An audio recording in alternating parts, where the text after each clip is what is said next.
There is a part of you that lives in the quiet. It's a secret you keep, perhaps even from yourself. You've built your life around its silence, constructing a personality, a career, a smile, all on the surface of a deep and unknown water. You don't speak of it, not in the bright light of day, not to your closest friends, not even to the person whose body you share your bed with. It's the ghost in your own machine, the whisper underneath the noise of your daily obligations. You pretend it isn't there, a masterful act of self-deception. When it flickers across your screen, you scroll past it with a practiced speed. You joke about it, turning it into a caricature so you don't have to face its reality. You wrap it in layers of morality, judging it in others so you can feel safe from it in yourself.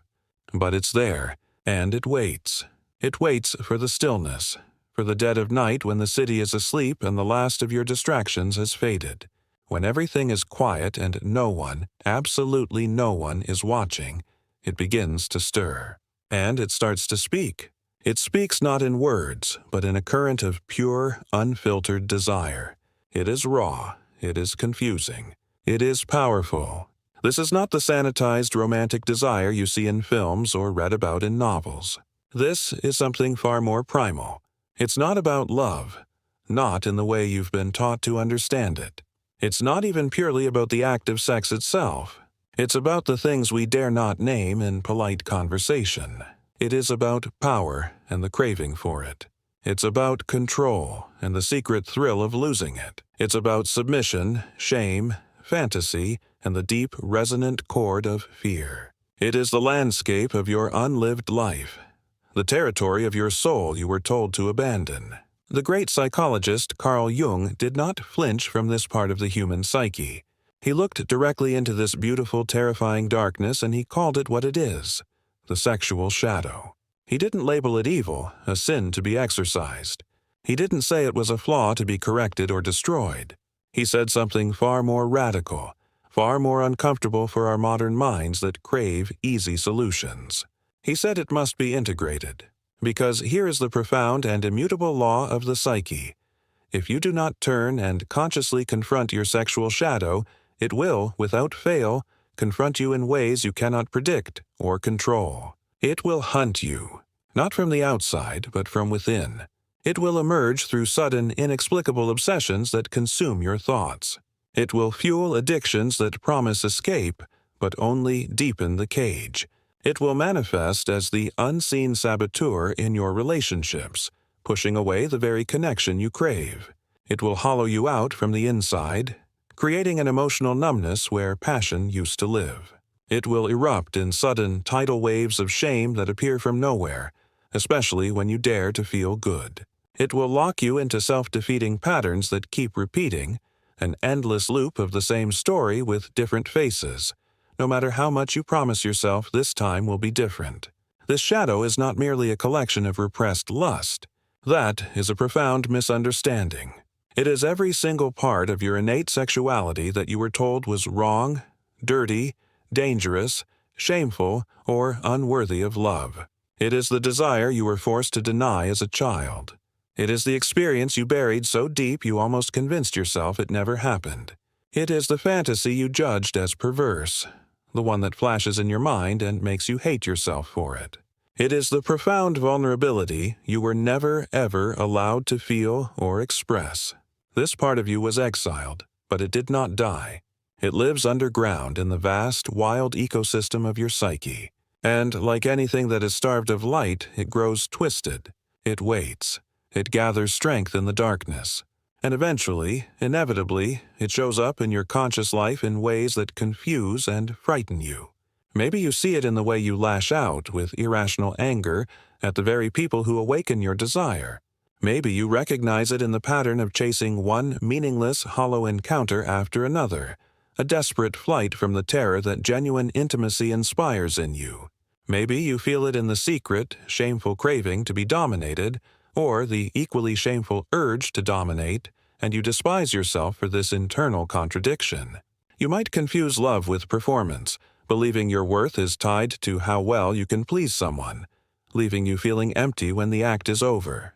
Or perhaps it's a chilling absence, a numbness that descends during the very moments you're supposed to feel most alive. Or worse, a constant state of detachment, an inability to feel anything at all, leaving you with the terrifying thought that something is fundamentally wrong with you. You label it a dysfunction, a chemical imbalance, a broken part. But Jung would see it differently. He would say it is not dysfunction, it is disconnection. You are not broken, you are divided. The part of you that was exiled, the part you were taught to call sick or sinful, has become your shadow, and it is fighting to return home. The sexual shadow is the precise intersection where your deepest psychological wounds meet your most primal, biological instincts. It's the alchemical chamber where repression curdles and becomes distortion. It's where the shame you were fed as a child blossoms into obsession in your adult life. It is the place where your unloved self becomes dangerous, not because it is inherently evil, but because it is starving for recognition. Jung gave us a chilling warning. What you do not make conscious will come back as fate. And nothing returns with more force, more devastating power than repressed sexual energy, because it's not just energy. It is a core part of your identity. It is your deepest longing. It is the most honest, untamed part of your humanity clawing its way toward the surface, demanding to be seen. And yet, in a world that is simultaneously hypersexualized and emotionally barren, almost no one talks about this with any real honesty. Not in therapy, not in spiritual circles, and often not even in the privacy of our own thoughts.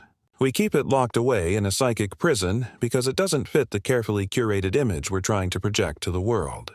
The image of the good man, the pure woman, the enlightened spiritual seeker, the emotionally healed and mentally evolved individual. We build a mask of moral untouchability, a persona that is clean, predictable, and safe. But behind that mask, the shadow burns. And the more you try to suppress it, the more you deny its existence, the more ferocious its fire becomes, and the more control it secretly gains over your life. You will see its influence in your fantasies, the ones you didn't choose but can no longer forget. You will feel it in the aftermath of dreams that leave you shaken and sweating, trying to piece together a narrative that your logical mind cannot grasp. You will live it in your relationships, where you find yourself unconsciously playing out roles you don't understand, repeating the dynamics of your childhood wounds. You will experience it as that sudden, sharp pang of guilt that appears whenever you get too close to genuine, uninhibited pleasure. It's that quiet panic that seizes your chest when you feel someone is seeing too much of you, the real you, the one behind the mask. Because the sexual shadow is not always a loud, raging monster. Sometimes its most powerful expression is silence. A silence so profound it becomes a permanent state of detachment. A disconnection so subtle and pervasive that it begins to feel normal. You give it gentle names. You call it low libido. You dismiss it as just stress from work. You rationalize it as a natural part of growing older, calling it maturity. But Jung would recognize it as a form of grief. A deep, unspoken grief for the parts of yourself that were never allowed to be real. Grief for the desire that was never given a language. Grief for the attraction that never had a safe home. Grief for the raw, instinctual power that was deemed too much for the world to handle. This is the origin of the split. Carl Jung believed the human mind doesn't develop as a single, unified entity. It fragments. It builds walls as a means of survival. This is not a flaw in your design. It is a brilliant, necessary defense mechanism. When you are a child, your primary need is to belong, to be safe, to be accepted. Anything that feels unsafe, unaccepted, or socially dangerous to your survival gets repressed, pushed underground into the unconscious. Your developing ego, the conscious part of your personality, protects and promotes what it believes will help you function in the world, and it buries everything else. This vast, buried territory becomes the shadow. And when it comes to sexuality, this fragmentation is often violent and occurs very early in life. Because a child's desire isn't just about a physical act.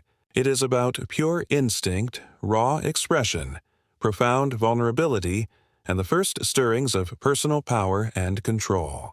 It is often the first time a child feels something overwhelmingly powerful that cannot be named.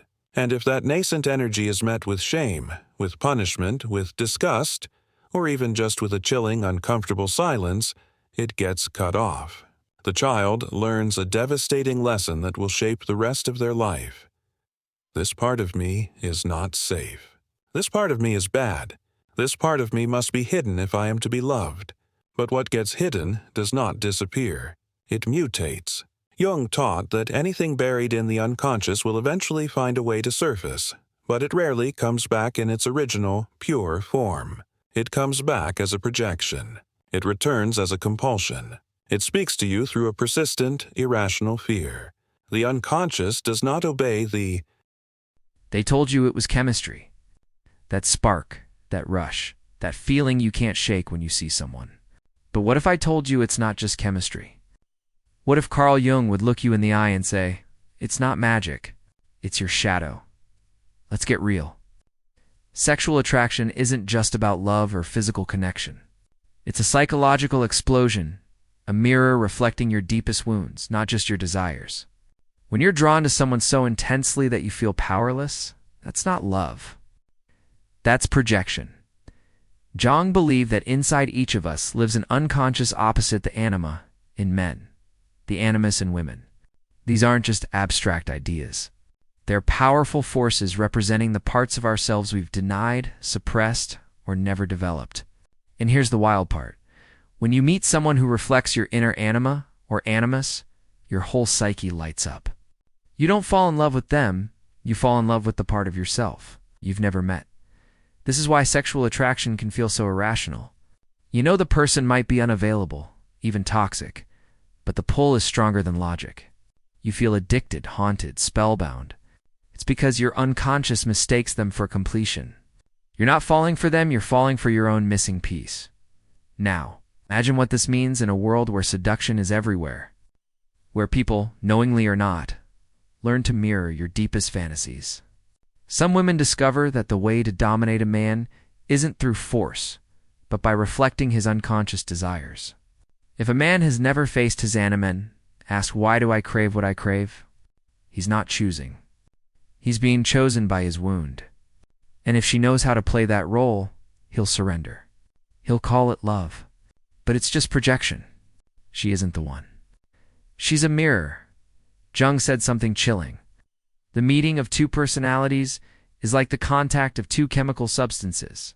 If there is any reaction, both are transformed. But when attraction is driven by the shadow, the transformation isn't always healthy. It can be obsessive, destructive. It can reduce you to nothing but your desire. Here's the darkest truth. You're not always drawn to who is good for you. You're drawn to who completes your internal story, and sometimes your story is a tragedy. Maybe you're a man who never felt seen by his mother. So when you meet a woman who is emotionally cold, who gives love only when you chase her, you feel alive. You think, this is it. But what you're really doing is trying to rewrite the past to win a battle you lost in childhood. This is the compulsion of sexual trauma. Not always from physical abuse, but from emotional patterns that were never healed. The woman becomes your battlefield. You try to earn what should have been freely given, and when she denies it, it hurts more. So you desire her more. Now flip the mirror. There are women who aren't seeking love, but power. They don't want to be loved. They want to be chased, worshipped, obsessed over. They weaponize their sexuality, not out of evil, but out of pain. Their shadow was never shown safe affection, so now it seeks dominance through desire. When a man falls at her feet, she feels alive until he asks for real intimacy. Then she runs, because the moment it becomes real, the illusion dies. Sexual attraction isn't always about connection. Sometimes it's a psychological trap where your deepest unmet needs disguise themselves as romantic longing. Jung didn't say this to make you afraid of desire. He said it to make you conscious of it. To ask, who does my soul reach for when my mind is asleep? Who do I crave? And why? Because if you never answer that question, you'll keep choosing the same person in 100 different bodies. You'll call it fate. But it's just your shadow pulling the strings. Here's a truth few can handle. Sometimes. The person you desire most is the exact person sent to destroy you.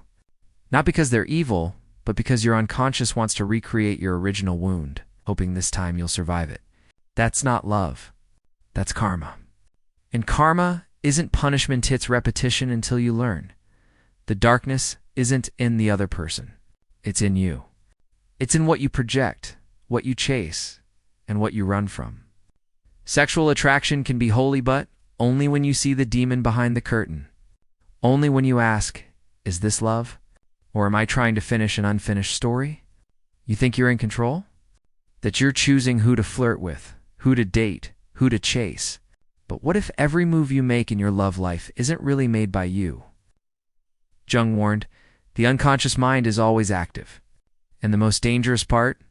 You don't even know when it's choosing for you. Let me give you a real story.